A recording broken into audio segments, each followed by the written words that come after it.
ಸಮಾಜದಲ್ಲಿಯೂ ಇದೇ ನಿಯಮ ಜಾರಿಯಲ್ಲಿರುವುದನ್ನು ನೋಡುತ್ತೇವೆ.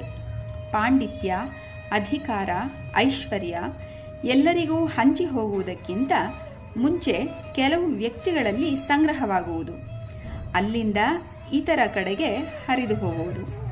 ಮೇಲಿರುವ ಟ್ಯಾಂಕಿನಿಂದ ಕೆಳಗಿರುವ ಊರಿನ ನಲ್ಲಿಗಳಿಗೆಲ್ಲ ನೀರು ಹರಿದು ಬರುವುದು.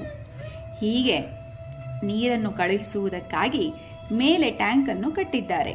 ಆ ಟ್ಯಾಂಕು ಎಲ್ಲ ನೀರು ತನ್ನಲ್ಲೇ ಇರಬೇಕು ಎಂದರೆ ನಾಶವಾಗುತ್ತದೆ. ಇನ್ನೊಬ್ಬರಿಗೆ ಹಂಚುವುದಕ್ಕಾಗಿ, ಇನ್ನೊಬ್ಬರಿಗೆ ಒಳ್ಳೆಯದನ್ನು ಮಾಡುವುದಕ್ಕಾಗಿ ದೇವರು ಕೆಲವು ವ್ಯಕ್ತಿಗಳಲ್ಲಿ ಪಾಂಡಿತ್ಯ, ಐಶ್ವರ್ಯ, ಅಧಿಕಾರ ಮುಂತಾದುವನ್ನು ಶೇಖರಿಸಿಡುವನು.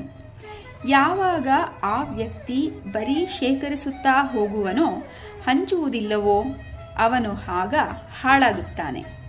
ಇತರರಿಗೆ ಬರೀ ನೀಡುವುದಕ್ಕಾಗಿ ದೇವರು ನಮ್ಮಲ್ಲೇ ಇಟ್ಟಿದ್ದಾನೆ ಎಂದರಿತು ಅರ್ಪಿತ ಭಾವದಿಂದ ಯಾವಾಗ ಇನ್ನೊಬ್ಬರಿಗೆ ಕೊಡುತ್ತೇವೆಯೋ ಅದೇ ಯಜ್ಞ.